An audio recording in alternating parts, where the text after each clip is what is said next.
Welcome to Nerd Heaven. I'm Adam David Collins, the author of Jewel of the Stars, and I am a nerd. This is episode 82 of the podcast. Today, we're talking about the Stargate Universe episode, Deliverance. The description on Gateworld reads, with Destiny up against a fleet of drones, the crew is surprised by the arrival of an old foe. Chloe faces her former captors when the crew decide to hand her over. This episode was written by Joseph Malozzi and Paul Mully. It was directed by Peter DeLuise, and it first aired on the 7th of March 2011. So this episode was the first to air after the mid-season break. That means we have a new prologue recap thing, and this will be the last variation we'll see. This one starts very dramatically with booming drums and rapid shots of our characters. The clips focus on Rush's discovery of Destiny's mission and his choice to keep that knowledge from the crew, as well as Young's self-doubt about his ability to command, and Scott's faith in him. Finally, it addresses the planned Aleutian Alliance attack on Earth, and the tension between getting home and fulfilling Destiny's mission. So we left off last episode with Destiny getting pummeled by the alien drone fighters, almost sure to be destroyed, and Chloe, not quite herself, rampaged through the ship to the control room where she did something, we don't know what. Greer rushes in along with some of the other soldiers. He points his gun at Chloe and tells her to stand down. Is this it? Is this where he's going to have to kill her? That's the moment he's been dreading. Chloe explains to Scott what she did. She sent a message. The blue aliens, the ones who captured and modified her, they followed Destiny to this galaxy, and they've been searching for our heroes ever since. Now they know where we are. And they sure can fly fast. They arrive almost immediately. Greer said she sold them out. He says he knew it was going to come down to him and her. But Chloe says, it's not time yet. I'm still in control. I did this to help us. The drone ships will attack anything. They don't discriminate. So half of them have gone to fight the blue aliens. That means Destiny might be able to hold them off. They can't jump away to safety without an FTL drive. It seems the best option might be still to follow the plan of attacking the command ship. If they can disrupt the subspace signal between it and the drones, it might be enough. The big question remains, were Chloe's actions a good or bad thing? For the moment, it seems it has given Destiny a fighting chance. But what will come later, should they survive? They succeed in destroying the command ship, and the drones are all dormant. Great. 2 of the blue alien ships were destroyed. The other is just sitting there, probably just as damaged as Destiny. The ship's in bad shape. Not only do they still need to get FTL working again, but several of their shield emitters are gone. Without full shield coverage, they can't jump. Volker and Brody are on the job. Rush says that just because he took a pragmatic approach to Chloe's transformation, it doesn't mean he didn't care for her. If he could have prevented it, he would have. I wonder if that's true, knowing what she would become, knowing she'd be able to crack the equations, and he could have prevented her transformation, would he really have done so? I don't know. The Orsini sent a message to their homeworld after the command ship was destroyed. The response came back from another command ship. Their homeworld has fallen to the drones. The Orsini on the seed ship are probably the last of their kind. And that's really sad. But there's a bigger problem. When they sent the signal, they gave their position away. That means there are more drones on the way. The FTL drive is fixed, but the repairs to the shield are not going well. The Orsini believe the race that created the drones died out a long time ago. What I'd give to learn more about them. I wonder if they were destroyed by their own drones. That's a story that's been done before. Because these things are machines, there's no negotiating with them. They have simple programming. Find alien technology and destroy it. Eli has an interesting idea. Right now, the drones are dormant and harmless. This would be a good time to bring one on board and study it. Park is coming along for the ride. I think this might be her first away mission. She seems to be feeling a mixture of excitement and nervousness. They need Chloe's help, but she's escorted under multiple armed guards. It turns out she broke Corporal Bear's arm. Park is definitely nervous about her spacewalk. Greer encourages her to breathe normally. They've got the drone, but the surviving alien ship, the Blue Aliens, has parked itself right next to the shuttle. When Scott tries backing away, they send a message. No escape. Both ships are heavily damaged. Neither has FTL capability, and more drones are coming. These two long-term enemies are going to have to trust each other and work together if anyone is to be able to survive the rest of this day. Rush comes up with a controversial idea. Give them Chloe as a sign of good faith. There is nothing more medically that we can do for her. If anyone can help her, it's them. It's a risk, given how much she knows about destiny. Young is not going to force Chloe to go, but if she doesn't, he'll probably end up putting her off the ship at the next habitable planet. He can't afford to keep her on board any longer. TJ feels awful. She wishes she could have done more for Chloe, but she just doesn't have the knowledge or ability. Scott is skeptical that the aliens will really help Chloe or keep up their side of the bargain, but he follows orders. Chloe isn't sure about going to the aliens. She's been on their ship before. It's not pleasant. It's nice to see Young and Telford getting along so well nowadays. For that matter, he and Rush are getting along as well. The conflict between them is largely a thing of the past in this half season of the show, and I find this refreshing. Which is not to say that I didn't want them to have done the conflict, but I appreciate the growth. Now apparently part of this deal is that the aliens will heal Chloe of her modification and return her. Rush isn't worried about what information they'll get about Destiny from her, because without her, they'll be unlikely to be able to track Destiny again. I'm really not sure why they'd take this deal. I mean, they modified Chloe for a reason. We still don't know what that reason is, but they had to have had a plan. So they'll be pretty unlikely to want to just undo it. Camille comments that if she didn't know better, she'd think he was willing to risk the ship for one person. That person presumably being Chloe. He seems a little offended by this and says, "That's the problem, you don't know any better." So is he saying that she doesn't understand his reasons for his opinions? Or is he saying that he really does care about Chloe and is willing to risk the ship for her, and Camille doesn't know him well enough to believe that? I'm not 100% sure. So they escort Chloe down the corridor, Young and Greer, and it's kind of like a dead man walking situation, as someone is escorted to their execution. Chloe gives Young a kiss goodbye on his cheek. It's a nice little touch. Young is probably the closest thing she has to a father figure since her father died. How do you study something like this alien drone?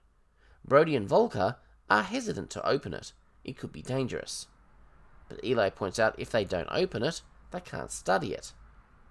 Honestly, if they're that worried, they shouldn't have brought it on board. They could have tried studying it in the shuttle. That would then minimize the number of people put at risk. Scott is flying the shuttle with Chloe on board as a passenger. The docking bay opens and allows them in. Scott and Chloe have a tender goodbye in the shuttle before the aliens open the door. It's a decent scene, but I'm really not sure what I'm supposed to feel. Is this supposed to be a final goodbye? If so, they're handling it way better than they should, especially Scott. If they're expecting Chloe to be healed and come back, then shouldn't that be a happy thing? Something to look forward to? I guess they just don't trust the aliens. Chloe does make a good observation. Her time on Destiny has been hard, but some of it has been amazing. Scott has been one of those bright spots for her. But there have been others, exploring alien planets, seeing amazing wonders, forming close bonds with others on the ship. As the door opens, revealing the aliens, I'm reminded how much I love their design. They really are cool aliens. They just look so different, so other. If Chloe is going to spend the rest of whatever life she has with them, it's going to be pretty horrible, for the simple fact that these beings are just so different to her, she'll never be able to relate to them. Humans with bumps, they are not. So far, Eli, Volker, and Brody have managed to crack the machine code of the alien drone, but they haven't been able to decipher its programming yet. Specifically, where to find the subroutine that deals with communication between the drone and the command ship. I have to say, that's astounding, that you could map out and reverse engineer the machine code of a completely alien device like this in a few hours. That's insane. Rush is right when he says, good job, this is excellent work. It is, it's nothing short of staggering. But of course, he's just trying to get rid of them as politely as possible, because they'll just get in the way of him and Eli doing the real work. I've got to hand it to Rush, he's come away. In early season 1, he'd rudely tell them to get out because they're too stupid to be of any use. But now, well, he flatters them, he patronizes them in the hope they'll take it as a compliment and be more compliant. I guess from his perspective, he's realized that this is a more efficient approach. They've got their work cut out for them. Trying to make sense of a program when all you've got to look at is the machine code will be very challenging. And that's if the machine code was developed by a human mind. Honestly, I'm really not clear on this deal with the blue aliens. On Destiny's side, what we get out of it, it seems, is that they're allowed to take the drone on board to study. What they're getting out of it is Chloe. But for reasons that are still not clear to me, they're expecting the aliens to reverse her transformation and return her. I still don't really understand why they're expecting this. If they do that, then what are the blue aliens getting out of this deal? Nothing. Scott is in the shuttle, waiting. He's still expecting Chloe to be returned to him. He's not leaving without her. And interestingly, they haven't sent him on his way. He's still in the hangar bay. The aliens are doing some kind of medical procedure on Chloe. This scene is pretty terrifying. It evokes every alien abduction story you've ever seen. Being tied to a bed with bizarre creatures that poke and prod you with sharp implements. Were I in Chloe's shoes, I'd be terrified. Which she is. It's impressive how much fear an actor can evoke just with their eyes and their breathing. Anyway, this was an awesome scene. The second command ship has arrived, surrounded by new drones. That's not good. The old drones are still dormant. That's interesting. That means they're not taking orders from the new command ship. They seem to be coded to respond to a specific command ship. Again, why would the creators have used such an inefficient design? Rush can jam the signal between the drone and the command ship for a few seconds, but after that, they'll adapt. Young is sitting in the captain's chair on the bridge. This may be his first time ever commanding a starship. But I guess there's a first time for everyone. When the SGC first created the Prometheus, somebody had to command it for the first time. No human had ever commanded a starship before that. But it's even harder for Lieutenant James. She seems to be stationed at the engineering console. Her job is to keep vital systems protected and powered. She's had about 1 hour of training simulated. None of our people know how to operate this ship, and now they're heading into a combat situation. The sheer lack of familiarity with a ship is what gives Stargate Universe such a unique flavour, and I love it.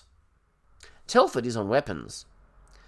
And just as Scott hoped, Chloe is returned to the shuttle, held suspended in the air by a tractor beam, which disengages when he grabs her. She doesn't seem to be showing any sign of the crusty alien skin. Certainly it's no longer visible on her chest. When Scott exits the alien ship, he notices the drones and wants to take them on. Young orders him to keep his distance. They're not here to fight, just hold out until they can jump. And Scott disobeys that order. He does have a valid point to raise. His shuttle has full shields, Destiny does not. And it's probably proper for him to raise that with Young. But it's not sufficient cause to outright disobey an order. He just says, "Don't worry, we'll be fine." He doesn't wait for Young to give a response to his point.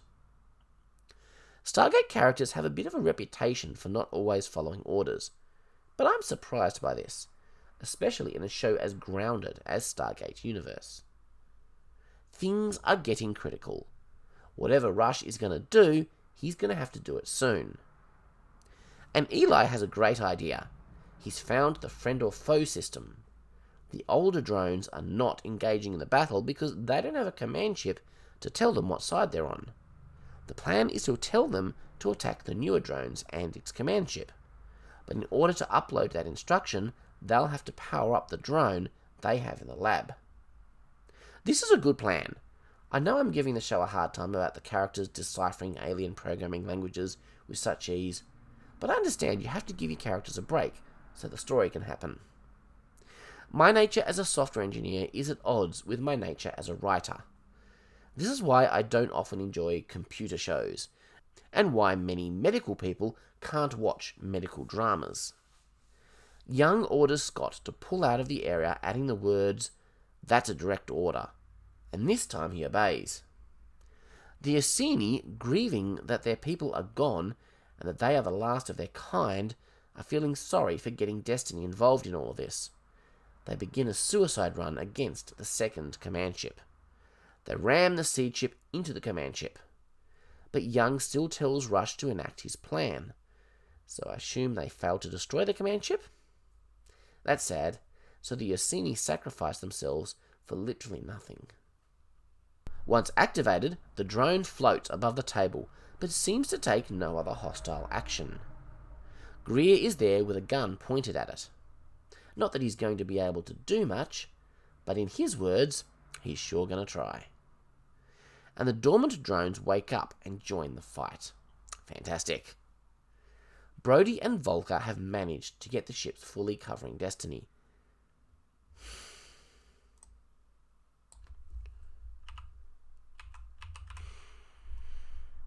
Brody and Volker have managed to get the shields fully covering Destiny, but due to all the weapons fire they've sustained, the shields are only at 5%. They've never attempted jumping at anything less than 10%. Eli doesn't think that's enough. They're going to have to risk it. The drones on our side are vastly outnumbered by the drones attacking us. The shuttle is docked. It's now or never if they want to jump away. So they jump. The ship is shaking a lot, but it holds together. TJ has been examining Chloe. It appears she is fully restored and healed. No lesions, no blackouts. Young is going to keep her under observation for a while, just in case. And there's a surprising thing. Chloe can still do the equations. She has retained the knowledge she had when she was undergoing the transformation. That means they'll be able to continue setting the ship's course when necessary. Then Rush makes some startling admissions. He says everyone on board is useful, not just those who can do drive calculations. Everyone on board belongs. Well, that doesn't sound like Rush at all. When Chloe questions if he really believes it, he says, more and more each day. So it seems that Rush really is going through some changes. He's opening up to the possibility of seeing meaning behind events. With Rush, it's never easy to tell when he's being honest and when he's lying. But this feels like some interesting character development. And my memory is that he does change and slowly head towards becoming a better person in the second half of Season 2. So it'll be interesting to see how this progresses. There's a lot to like in these last 2 episodes, and I really enjoy them. Not just for what they are, but for what they're setting up. But I have to admit, I found the resolution of Chloe's transformation very unsatisfying. I was looking forward to understanding what was happening to her. What was she becoming and why? What was the plan behind it all? I couldn't actually remember how it was resolved from the last couple of times I watched through this show. We never got any of those answers, and I'm still not sold on the aliens' motivation for just undoing all their hard work. Sure, they may have gotten some information from her, but that seems minor. We know they've explored Destiny in the past. They've been studying it for a long time before our people showed up. They had some kind of plan for Chloe, but it all seems to have come to nothing. So I'm a little disappointed with that. I don't remember being so disappointed last time. Maybe it's because I'm watching these shows with a slightly more critical eye in order to do this podcast. But Gateworld collects production notes for each episode. I had a look and I found a quote from Joseph Malozzi's blog. Check this out. The aliens' plan was to eventually use Chloe to amass as much information about the Destiny systems as possible, and then eventually use her to gain access to the ship. They implanted her with an alien virus that slowly mutated, taking over her mind and body and acting as an organic satellite. Once the mutation was complete, she would have been entirely under their control. The aliens eventually left Destiny in peace because they had retrieved all the information they needed from Chloe when they divested her of the alien virus. Okay, so that makes some sense of it. The virus was intended to put Chloe under their control. They had two goals for this. The first was information. They have successfully retrieved that. The second was control. They had hoped that Chloe, their agent aboard, could have taken control of the ship and delivered it to them. It seems they have sacrificed that second goal. They probably wouldn't have survived the second drone assault without the help of the humans, so they cut their losses, took the information, and removed the virus, thus destroying all hope of using Chloe to get control of the ship. They returned her, as Rush predicted, because she no longer had any value to them, but the humans' cooperation was of value. Malozzi's words above suggest that the aliens are done with Destiny now. What they really wanted was the knowledge, not the ship itself. Of course, Chloe's impression is that they won't give up. That information is only going to make them hungrier to take the ship. Honestly, we don't know where the writers would have taken all this, had the show continued for more than 2 seasons. So we've got to give it some grace. I just feel that all of this could have been explained a little better in the episode. But that's a nitpick. As I said, I did love these episodes. Next time, we'll be talking about a very famous and iconic episode, Twin Destinies. This is a favourite among a lot of fans. I don't remember loving it as much as others did, but having thought about the concepts behind it a bit more, I suspect I'll be able to enjoy it more this time. But I'll get into that next time. Have a great 2 weeks. Live long and prosper. Make it so.